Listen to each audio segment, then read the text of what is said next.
La première, 9h, 10h, l'histoire continue. Bertrand N, Hélène Maquet. Notre attitude à tous est essentielle. Prenez soin de vous, prenez soin des autres. Nous pouvons sauver des vies. J'ai dit, écoutez, laissez-moi gérer ma maison comme je le pense, parce que là, on ne va plus mourir de Covid, on va mourir de solitude. Et un jour, tout s'arrête. Plus de restaurants, plus d'écoles, plus de théâtre, plus de bisous, plus de balades dans les rues. L'inconcevable devient réalité. La Belgique est mise sous cloche il y a 5 ans, le 17 mars 2020. Dans ce numéro spécial de l'histoire continue, nous revenons sur cet événement majeur qui a alterné le pire et le meilleur. L'isolement et la solidarité, la souffrance et la joie, la méfiance et l'espoir, la colère et la gratitude. Dans ce deuxième épisode consacré au Covid, l'épreuve du confinement.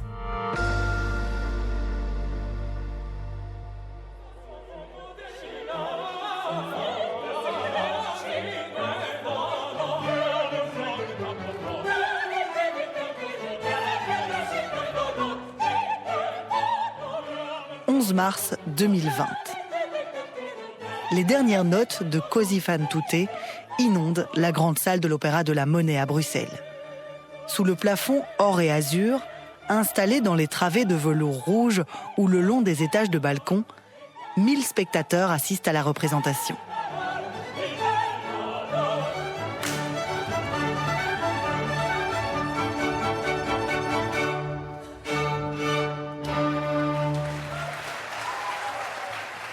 L'opéra, Cosi fan tutte, a été créé en 1790 à l'Opéra de Vienne.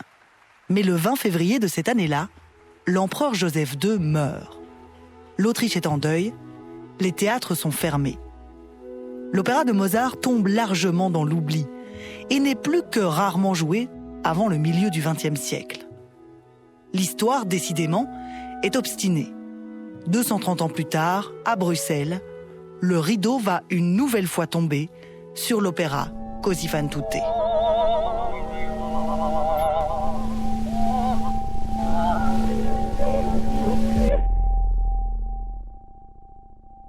Toutes les activités récréatives, qu'elles soient récréatives donc, sportives, culturelles, folkloriques, peu importe leur taille ou leur nature, qu'elles soient de manière publique ou privée, sont annulées.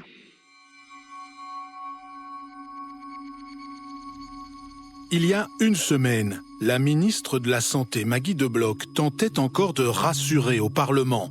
Pas question de bloquer le pays pour une simple grippe. Mais dans une pandémie, une décennie s'écoule parfois en une semaine. Ce sera donc la dernière représentation de la Monnaie. Ce sera la dernière dans les théâtres, dans les cinémas, dans les cafés, les bars et les restaurants. Ce sera aussi le lockdown pour les maisons de repos et pour les écoles. Des parents stressés et à leur côté, des enfants qui expriment leurs sentiments. Ok. Pourquoi ? Parce que j'ai pas envie qu'on ferme l'école. Je suis pas content. Pourquoi tu n'es pas content ? Parce qu'après, je vais être seule. Je veux pas être avec mes copains. Ce 12 mars, il n'y a officiellement que 400 cas de Covid répertoriés chez nous. Mais ce chiffre augmente dangereusement. Après une valse hésitation, c'est le premier train de mesures d'ampleur prise par le gouvernement de Sophie Wilmès en affaires courantes. Ce n'est pas encore le confinement. On peut encore aller travailler, faire ses courses, aller les uns chez les autres. Mais la Belgique vient de passer en gestion de crise fédérale et rien ne va plus. La Belgique va tourner au ralenti jusqu'au 3 avril. Cours suspendus à l'école, bars, restaurants, commerces fermés, activités culturelles ou sportives annulées. Ça y est, les autorités sortent le bazooka pour limiter la propagation du coronavirus en Belgique.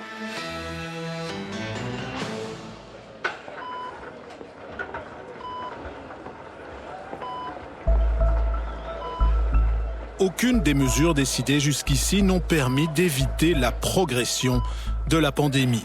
Précaution, isolement des malades, tracing ne suffisent plus. La Belgique, comme tous les pays, est confrontée à une augmentation exponentielle et régulière des malades. Et ces malades commencent à arriver dans les hôpitaux. Le déni n'est plus possible. Les experts sont formels, si rien n'est fait, le système de santé sera débordé et le nombre de morts très élevé. Sur les plateaux, dans les journaux, à la radio, le message venant du monde médical est désormais largement le même. Ce virus, bénin dans la plupart des cas, est un virus extrêmement contagieux, mais extrêmement contagieux.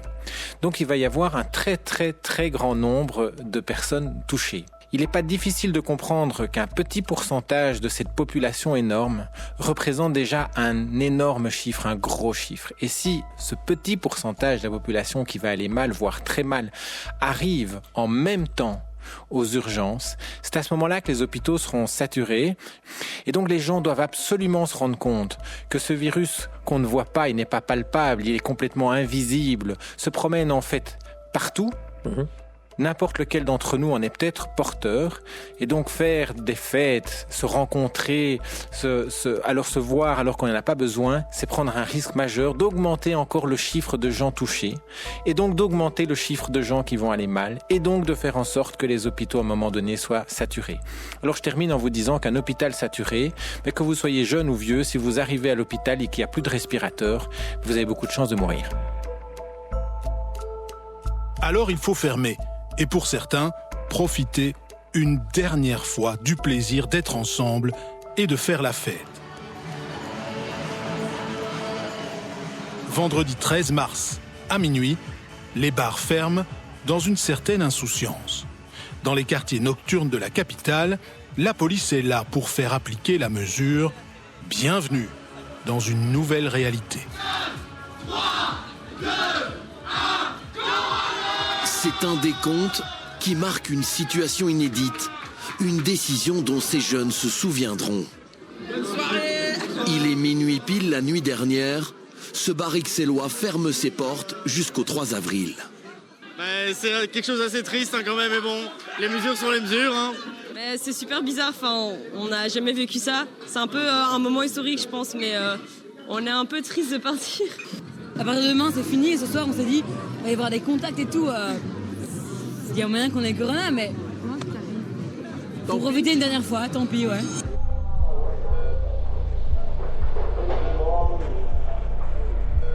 La fin de l'insouciance en Belgique, le début du cauchemar en Italie. Dans le nord du pays, les cercueils s'empilent dans les morgues. L'hôpital de Crémone est submergé. Le premier patient est arrivé le 21 février. En un mois, des centaines, des milliers de patients ont déferlé. Sur les images des soins intensifs, des dizaines de patients sont couchés sur le ventre, des électrodes posées sur leur dos nu. Le spectacle est épouvantable. Les malades sont allongés sur le ventre. On n'entend ici que le son des électrocardiogrammes.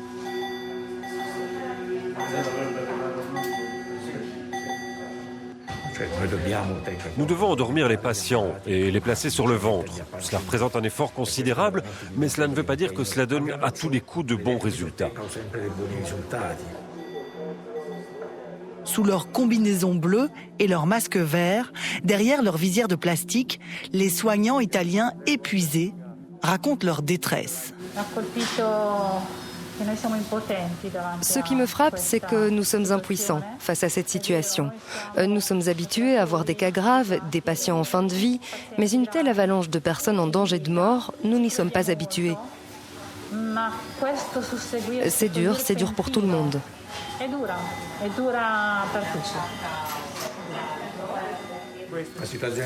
Je n'ai jamais vu ça de ma vie. Avec les infirmières, on donne tout. Elles sont en première ligne.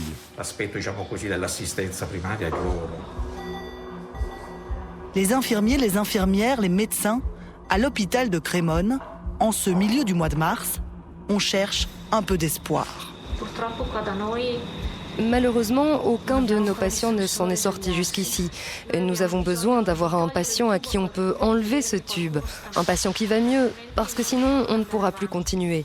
Nous avons besoin de quelque chose qui nous fasse dire que notre travail a encore une utilité.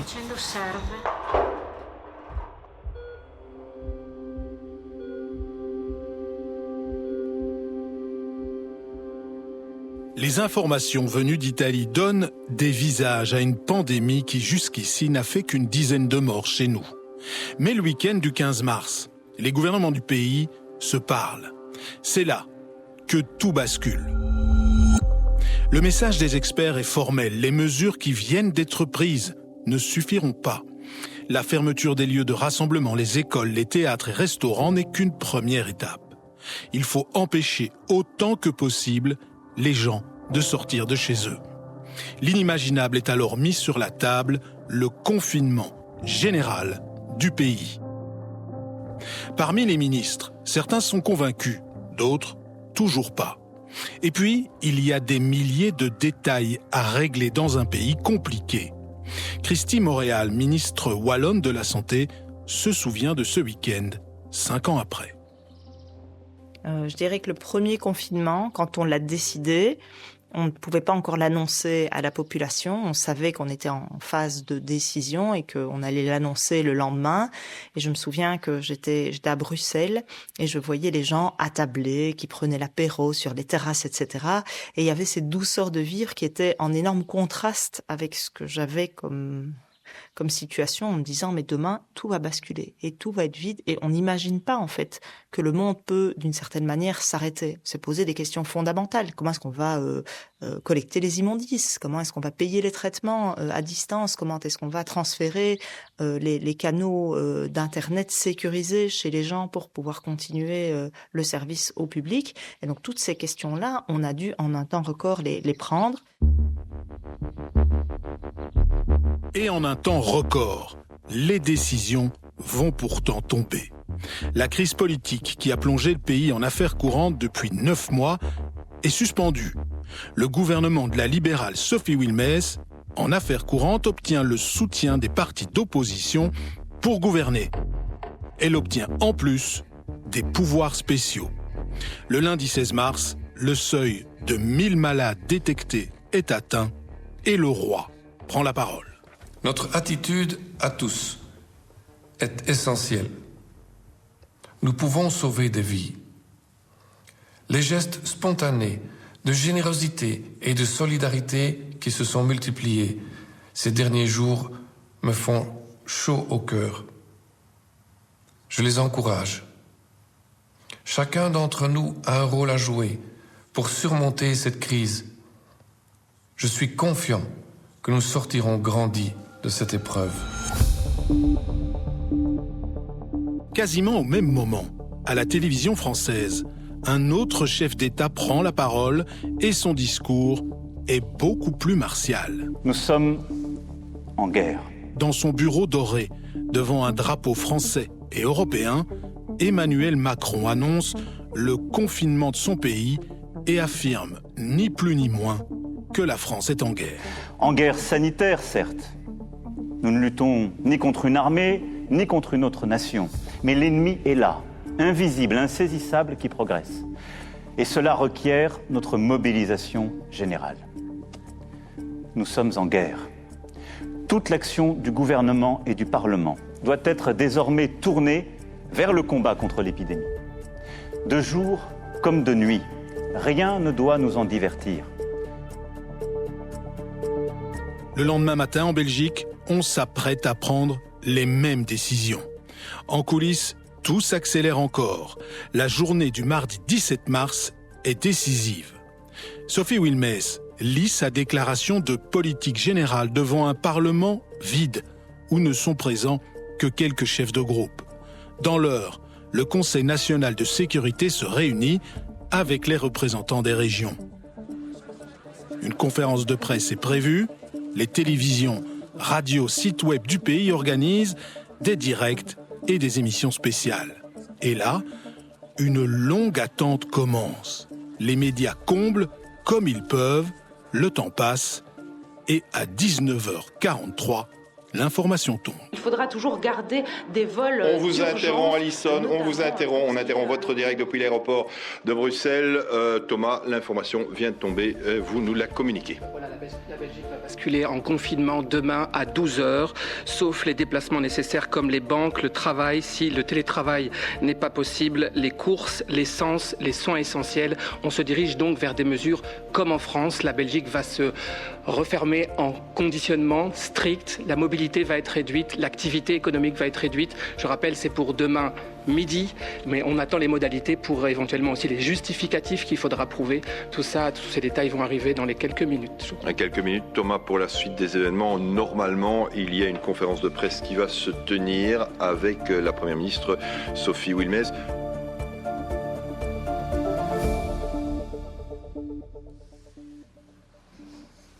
Et les minutes se transforment en heures. Les télévisions filment la salle de conférence de presse vide.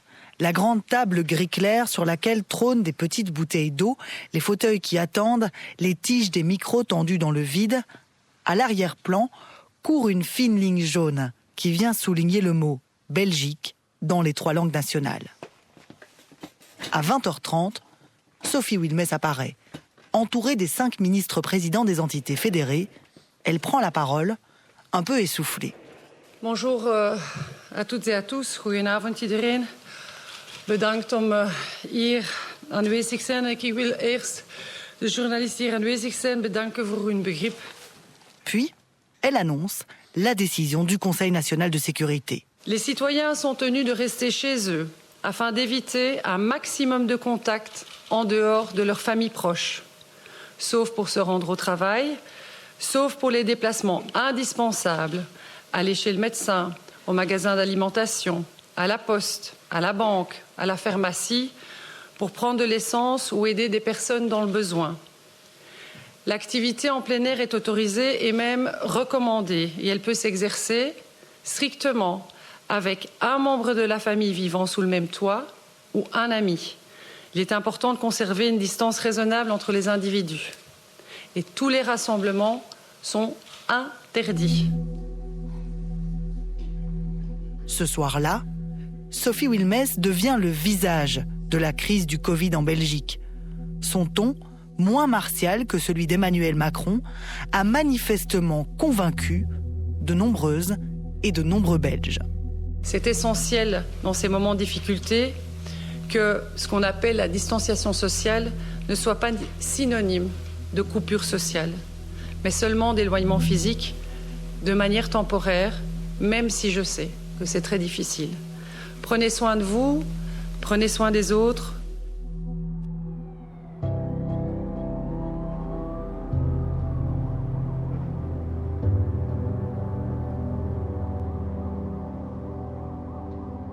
Dès le lendemain midi, le premier confinement commence. Les rues se vident, les masques faits main, de vieux tissus ou parfois de filtres à café apparaissent sur les quelques visages que l'on croise encore. On se rue dans les magasins à la recherche de papier toilette qu'on ne trouve plus. Les maisons, les appartements deviennent des cocons et parfois des prisons. Mince éclaircie dans ce moment de sidération, le printemps fait son apparition, soulageant un peu ceux qui ont la chance d'avoir un balcon ou un jardin. Le temps des polémiques et des discordes viendra bien vite. Mais là, au début, il existe encore un large esprit de solidarité avec ceux qu'on appelle les essentiels. Des métiers de première ligne, le plus souvent invisibilisés jusque-là. Caissières, livreurs, éboueurs, chauffeurs, puéricultrices et bien sûr, les soignants. Dans beaucoup de villes, des concerts de casseroles et des applaudissements accompagnent le coucher du soleil pour rompre la solitude et féliciter ceux qui se battent dans les hôpitaux. On est là pour faire un petit geste pour ces gens-là, pour tous les gens qui sont mobilisés pour cette cause-là, et on leur apporte un petit encouragement pour ce qu'ils font actuellement. Et nous, à la maison, on essaye aussi d'être responsables, de rester chez nous et éviter tous les contacts et respecter les distances sociales pour éviter la propagation du virus.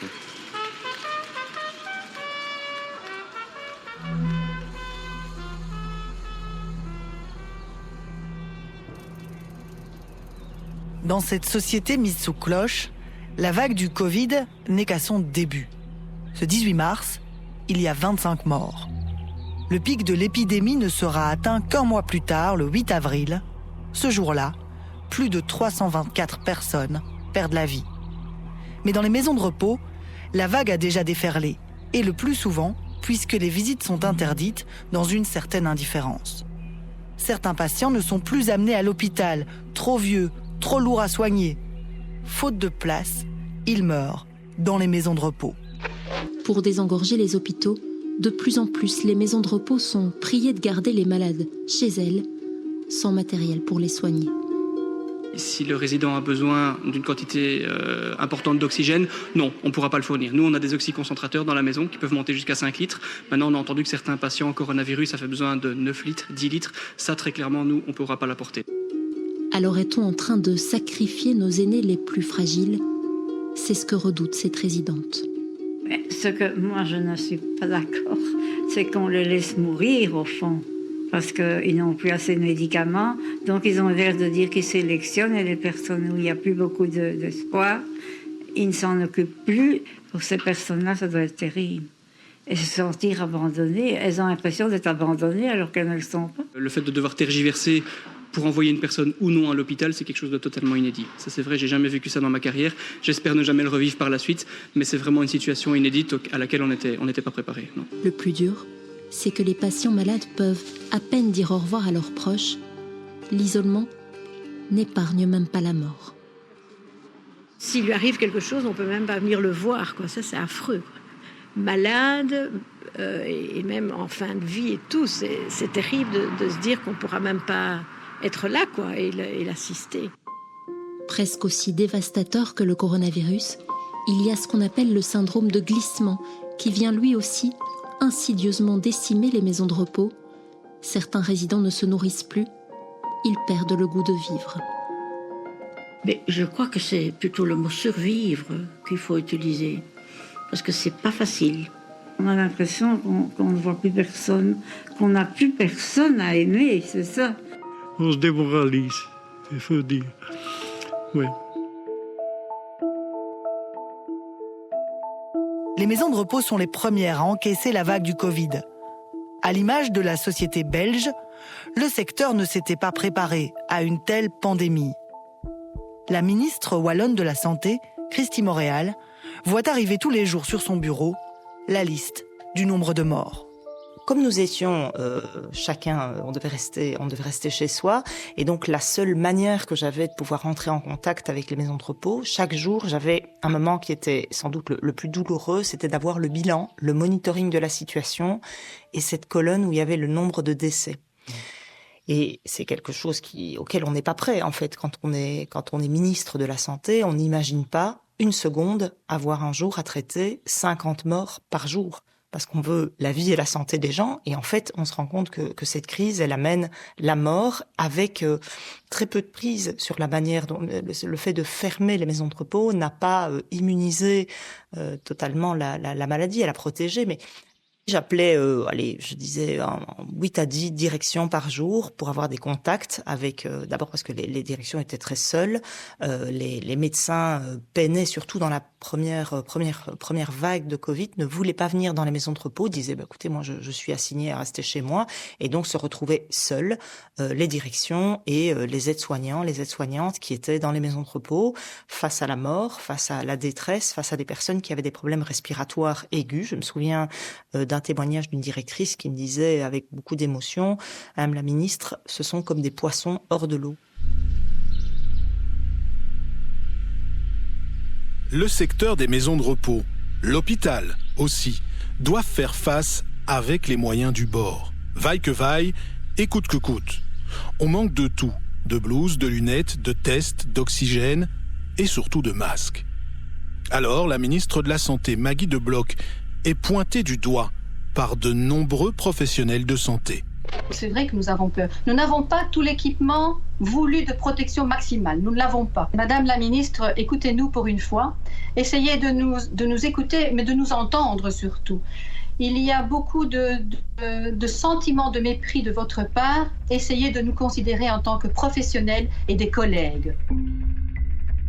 Une colère qui monte dans les hôpitaux et qui va gagner la société belge petit à petit lorsqu'on apprend qu'un important stock de masques a été détruit et qu'il n'a pas été reconstitué. En attendant que le gouvernement trouve des masques, c'est la débrouille qui prévaut. Ceux qui savent coudre y vont de leurs propres mains. Dans les maisons de repos, les morts s'accumulent, le sentiment d'abandon règne. Sive Doyen est directeur de la maison de repos Cristallin à Gette. Lui aussi doit se débrouiller. Il se souvient 5 ans après. Alors, pour les hospitalisations, c'était très très compliqué parce que les hôpitaux avaient l'air de dire voilà, on est débordés, on ne sait pas accepter vos résidents, débrouillez-vous. Débrouillez-vous. Je pense que la seule fois où l'hôpital est venu, une ambulance est venue déposer un résident, ils sont restés pendant 2 heures devant la maison pour faire des désinfections de l'ambulance, du personnel et tout. Et ça, c'était un premier choc pour mon personnel que je voyais qu'ils étaient tous à la fenêtre en train de se dire eux ont du matériel en suffisance et nous, on a juste un petit masque en tissu. Si vous aviez un cas grave, il n'allait pas à l'hôpital, il restait dans sa chambre et sous oxygène alors. Voilà. Et on a créé directement au premier étage, dans notre petite section soins palliatifs, on a transformé nos soins palliatifs en unité Covid. Et c'est vrai qu'on a eu des décès. C'était à un moment donné, je crois qu'on en a eu 3 sur une nuit, où les infirmières de nuit étaient aussi dépourvues et ont appelé à la rescousse. Et on a dû arriver à 4 heures du matin pour faire les constats. Même les pompes funèbres étaient complètement débordées. Ils prenaient les corps de nos résidents qui vulgairement qu'ils emballaient dans des sacs dans les chambres et qui partaient directement sans avoir toute cette cérémonie qu'on a d'habitude. Donc c'est très compliqué des deuils et tout ça. C'est qu'on a même fait des extrêmes onctions on a fait ça par WhatsApp. C'était beaucoup d'émotions. Beaucoup d'émotions pour des personnes, parce que souvent les enfants de nos résidents aussi, une 60aine, 70aine d'années, donc étaient considérés comme qu'à risque à un moment donné. Donc ils venaient plus, il n'y avait plus de visite, rien du tout. Donc c'est vrai qu'on était vraiment ce tampon entre les malades et les familles via des réseaux sociaux. C'était très compliqué.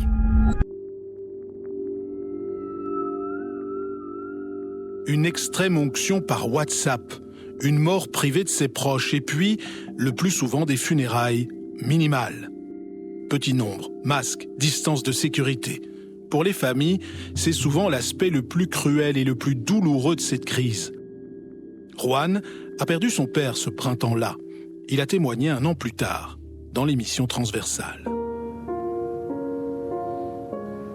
Le dernier contact que j'ai eu avec papa, il était alité et il était sous respirateur artificiel. Il avait un masque et on lui injectait de l'oxygène. C'est la dernière image que j'ai de lui. La nuit est passée, puis à 7 heures du matin, on me téléphone qu'il était mort. Voilà. Et la dernière fois que vous lui avez parlé, vous vous en rappelez? Oui, c'était une semaine avant où on a pu lui parler 5 minutes, masqué et distance réglementaire. Donc ça a été très rapide. À la mort de son père, Juan n'a pas pu aller le voir dans sa chambre à la maison de repos. Il a dû le confier à un service de pompes funèbres. Ils l'ont bien préparé, donc ils l'avaient mis dans une grande salle où finalement tout le monde devait être séparé de 2 mètres, avec des chaises avaient été disposées dans la salle. Mais personne n'est venu. Personne n'est venu. On ne pouvait pas circuler à cette époque. 1 an après les funérailles, les circonstances dans lesquelles elles se sont déroulées ne sont toujours pas digérées. On arrive au crématorium de Uccle et voilà, ça a duré 10 minutes montre en main. 10 minutes montre en main. Je n'ai même pas pu rentrer avec les fleurs que je lui avais achetées. On nous avait demandé de laisser les fleurs dehors. Nous étions 4. 4. Séparés de 2,50 m chacun. Et je me rappellerai toute ma vie. À 9 minutes 58, l'officier est venu me dire « Monsieur, c'est fini. Vous devez sortir. » Voilà. Il y a tout qui ressort maintenant. J'ai pas pu lui dire au revoir comme un être humain, comme un fils à son père. J'ai le sentiment qu'on nous a bernés. On nous raconte vraiment n'importe quoi. Là, si j'ai le ministre de la Santé devant moi, je sais même pas quoi lui dire. La douleur, la colère, l'enfermement, la solitude pour les uns et parfois pour les autres. Des vacances prolongées sous un beau temps qui a décidé de durer. Le confinement produit des situations très contrastées. C'est une météo parfaite pour observer la nature. Avec le printemps, la nature s'éveille.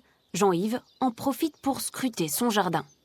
D'ici, on a de la chance parce qu'on a une vue sur les campagnes en plus du jardin. Donc, j'ai observé 40 espèces d'oiseaux depuis le début du confinement. Hier, les premières hirondelles. Alors, la nuit, il y a aussi des chouettes. Il y a 2 espèces de chouettes, la chevêche et les fraies.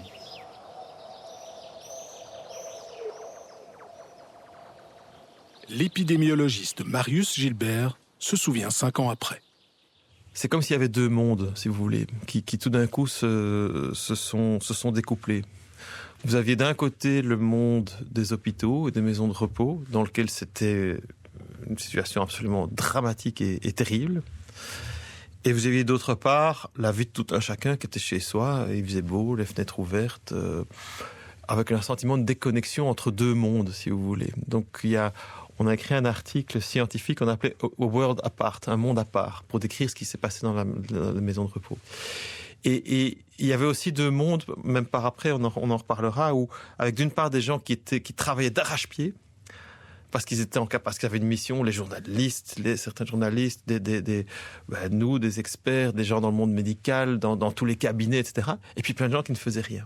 Donc c'est comme si la société, comme ça, avait été coupée en 2 par la pandémie, entre d'une part des gens touchés fortement par la pandémie, et ceux-là, il fallait pas les convaincre que c'était quelque chose de sérieux, de gravissime, et d'autres qui menaient une vie parfois insouciante et c'est ça qui permet d'expliquer pourquoi certaines personnes ont un souvenir en fait assez positif de cette période de pause, parce qu'en fait ils ont, et tant mieux pour eux, été assez préservés par les volets plus dramatiques.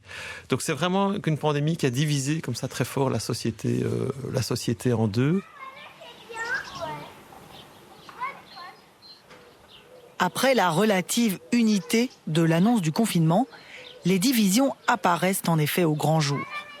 Entre ceux qui ont l'impression de prendre tous les risques et ceux qui restent à la maison, entre ceux qui sont cloîtrés dans un appartement et ceux qui ont un jardin, ceux qui peuvent travailler à domicile et ceux qui ne le peuvent pas. Et puis, il y a les enfants et les adolescents qui sont privés des mois les plus importants de leur vie. Et 20 ans, c'est un âge qu'on m'a toujours présenté comme étant le moment où j'allais voyager, où j'avais toute la liberté du monde, où j'allais pouvoir rencontrer des gens, sortir, m'amuser. Actuellement, je m'identifie comme la fille de mes parents, au même titre que je l'étais, je sais pas, quand j'avais 6-7 ans, que je ne sortais pas et que j'avais besoin de rien de tout ça, quoi. La question de la santé mentale, en particulier celle des jeunes, apparaît de plus en plus comme une préoccupation. Fin mars, les indicateurs de l'épidémie sont toujours en hausse. Certains hôpitaux commencent à saturer. Sophie Wilmès, la première ministre, annonce une prolongation du confinement. Un coup rude pour de nombreuses familles. C'est vrai que si on avait un petit jardin ou juste une petite cour pour s'asseoir, juste profiter un peu du soleil et s'oxygéner, voilà, ça changerait beaucoup de choses. Avec son mari et ses 5 enfants, Fatima vit dans un appartement 3 chambres de 80 mètres carrés. Les journées pour l'instant se suivent et se ressemblent. On fait les devoirs le matin. Quant aux activités, avec les plus petits, c'est puzzle, un peu de bricolage avec ce qu'on a. Et un peu de pâtisserie, voilà. C'est tous les uns sur les autres. Personne n'a sa chambre seule, donc voilà. Fatima sait que le confinement est nécessaire pour sortir de cette crise sanitaire, mais l'idée qu'il puisse être prolongé, elle préfère ne pas y penser.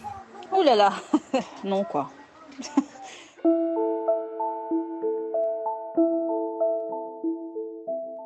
Et pourtant, les chiffres ne sont toujours pas bons. Nombre de malades, hospitalisations et décès. Le 31 mars, lors de la conférence de presse quotidienne réalisée par Cienzano, les experts débitent leurs chiffres obstinément à la hausse et pour la première fois, annoncent le décès d'une jeune fille. C'est un point quotidien un peu particulier aujourd'hui. L'atmosphère est pesante, les visages marqués. Et pour cause, une enfant de 12 ans, originaire de Gand, est décédée des suites d'une infection au coronavirus. Souffrant d'une forte fièvre, son état s'est dégradé en 3 jours seulement. C'est avec la gorge nouée que le porte-parole Emmanuel André annonce cette nouvelle. C'est évidemment un moment émotionnellement difficile, car cela touche un enfant, et ça touche aussi la communauté médicale et scientifique. Nous pensons particulièrement à sa famille et ses proches. C'est un événement qui est très rare, mais qui nous bouleverse. Médecin biologiste à la KU Leuven, Emmanuel André a été appelé par le gouvernement pour être porte-parole du Centre interfédéral de crise. Un poste exposé et difficile, auquel il n'était pas prédestiné. Aujourd'hui, il en garde le souvenir d'un moment difficile à vivre. Je sais que dans cette crise, à certains moments, j'ai bénéficié d'une très chouette reconnaissance de la part de beaucoup de gens. C'est, je trouve, quelque chose qui va rester, le fait d'avoir réussi à recevoir la confiance de beaucoup de personnes. Mais je pense que, pour moi, personnellement, cette période, ça a été très très difficile parce que rien n'était jamais bon. Rien n'était lié à des résultats tangibles sur lesquels tout le monde pouvait se mettre d'accord. On se retrouvait parfois devant des systèmes de confinement qu'on ne levait pas assez tôt. On se mettait, et puis alors quelques semaines plus tard, on se retrouvait devant des situations où on voyait les choses émerger, on n'arrivait pas à convaincre qu'il fallait agir plus tôt pour prévenir. Et c'est vrai que on sort d'une crise comme celle-là, qui a été non seulement aiguë à un moment, mais prolongée, ça a duré très très longtemps, épuisée. Et ça m'a demandé plusieurs mois à la fin de la crise pour dire ok, je raccroche et quelquefois je me reconstruis parce que oui, ça m'a vidé. Ça m'a vidé. Et aujourd'hui, j'ai de nouveau plein d'énergie, plein de projets, mais pendant quelques mois, peut-être une année, j'avais un peu plus de mal à me reconnaître parce que je sentais qu'il y avait plus d'énergie vitale. Je crois que j'ai vraiment puisé énormément. Et je crois que aussi ça s'est senti à un moment que j'étais fatigué. Voilà, quelque part, ce dont je suis fier, c'est peut-être d'avoir tout donné. Le Covid est une épreuve collective. Pour Emmanuel André, comme pour beaucoup d'entre nous, le confinement commence à peser sur le moral. Un mois s'est écoulé depuis l'annonce du confinement. Initialement prévu jusqu'au 5 avril, la fin des mesures est sans cesse postposée. Le beau temps persiste et les mesures sont de plus en plus difficiles à tenir. La police intervient et parfois réprime. Un procès verbal pour une sieste dans un parc ou un barbecue entre voisins. La règle, c'est pas de ballon, pas de pique-nique, pas question de s'installer trop longtemps. Et s'il y a trop de monde, mieux vaut aller se balader ailleurs. Ce week-end, la police est également intervenue dans des parcs plus discrets suite à des dénonciations. Les gens s'y installent sur les pelouses, prennent des bains de soleil, font des apéritifs urbains. Et alors nous avons également constaté que dans les communes où il y a par exemple des venelles ou des parties plus piétonnes, les jeunes en profitent pour se rassembler et un petit peu provoquer nos patrouilles en jouant au chat et à la souris. Et la lutte contre ce virus invisible se joue aussi chez soi, même si l'envie est forte de sortir des conversations virtuelles. On a par exemple à intercepter, mais à verbaliser des personnes qui faisaient un barbecue en grand nombre, ce qui est tout à fait interdit encore à cette période. Cette irruption de la police dans l'intimité, la réduction drastique des libertés est de plus en plus difficile à supporter. Sous l'impulsion de plusieurs experts et de Sophie Wilmès, la décision est donc prise, même si on est encore en pleine crise, de donner des perspectives pour l'avenir. Il faut préparer le déconfinement, en parler, dire qu'on en sortira bientôt, que nos efforts seront récompensés. Des psychologues sont appelés en renfort des autorités et le 15 avril, le Conseil national de sécurité allège enfin, très partiellement, le confinement. Les jardineries pourront rouvrir, certaines visites redeviennent possibles dans les maisons de repos. La situation reste éminemment sérieuse. Vous comprenez que les décisions qu'on a prises de confinement sont des décisions extrêmement dures, dures à prendre en termes de privation de liberté, dures à suivre aussi, parce que si après quelques jours on peut trouver un certain rythme, il ne faut pas sous-estimer l'impact psychologique de ces mesures sur la population. Et c'est pour ça qu'en regardant du côté aussi des plus fragiles d'entre nous, les personnes âgées par exemple, ou les personnes porteuses d'un handicap, les personnes seules qui ne peuvent pas se déplacer, eh bien on a voulu élargir la possibilité d'alléger en fait, pour alléger la difficulté qu'impose ce confinement à chacune et à chacun.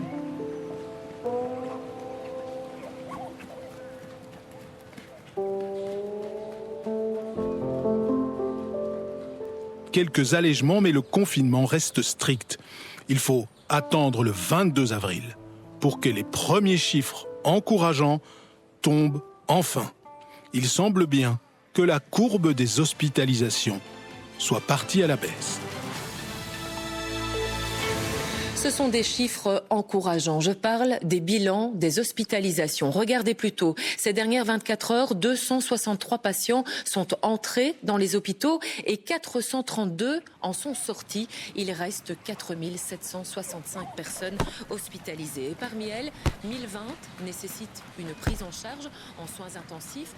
C'est 59 de moins. Et la courbe... Le déconfinement pointe le bout de son nez.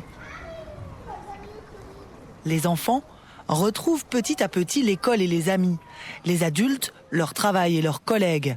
Les restaurants et les lieux de culture rouvrent sous strictes conditions.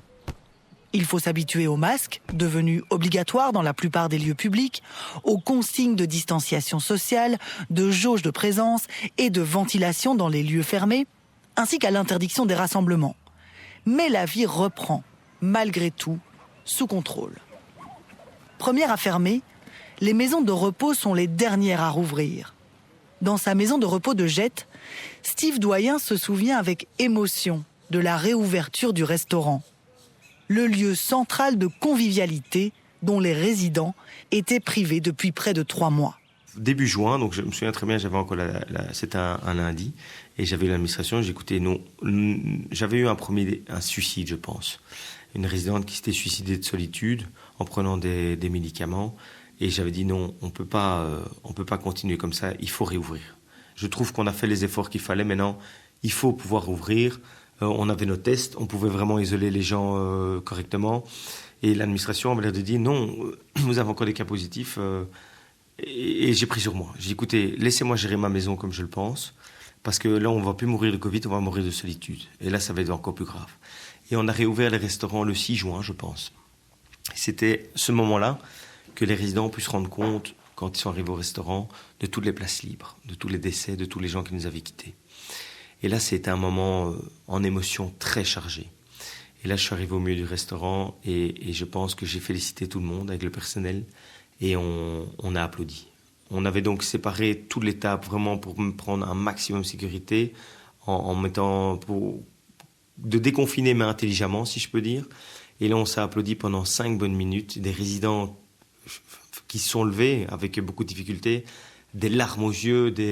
C'était vraiment un grand moment de soulagement et d'émotion, de tristesse, parce qu'on voyait les camarades, enfin les amis qui étaient partis, puisqu'ils n'avaient pas eu de nouvelles pendant 3 mois, vu qu'ils étaient dans leur chambre. Ils s'appelaient entre eux de temps en temps et on informait les gens. Mais c'est vrai que c'est à ce moment-là qu'on voit tous les trous dans les tables. Et c'était vraiment un grand moment d'émotion. Le printemps cède la place à l'été. Le cauchemar se termine. Enfin, c'est ce que l'on croyait. Les vacances arrivent, radieuses et sans reprise de l'épidémie. Mais dès la fin du mois de septembre, la Belgique replonge inexorablement dans une deuxième vague. Tout recommence, mais en pire. Plus dure, plus longue, plus clivante aussi. Les controverses vont pleuvoir à propos des décisions des autorités, à propos des vaccins aussi, qui finiront par arriver à la toute fin de l'année 2020. Une deuxième vague qui a approfondi toutes les fractures qui étaient apparues au printemps, soulevant une lame de fond de méfiance. Au bout du compte, la Belgique a réussi à traverser la crise, à éviter un effondrement sanitaire, social et économique. Ce n'était pas gagné, loin de là, mais nous y sommes arrivés. Mais l'épreuve a coûté cher, et pas uniquement en termes budgétaires. La société a beaucoup souffert. En termes de cohésion, de démocratie et de confiance mutuelle, plus rien ne sera jamais comme avant. Le monde d'après, rêvé par beaucoup, s'est transformé pour ceux-là en une cruelle désillusion.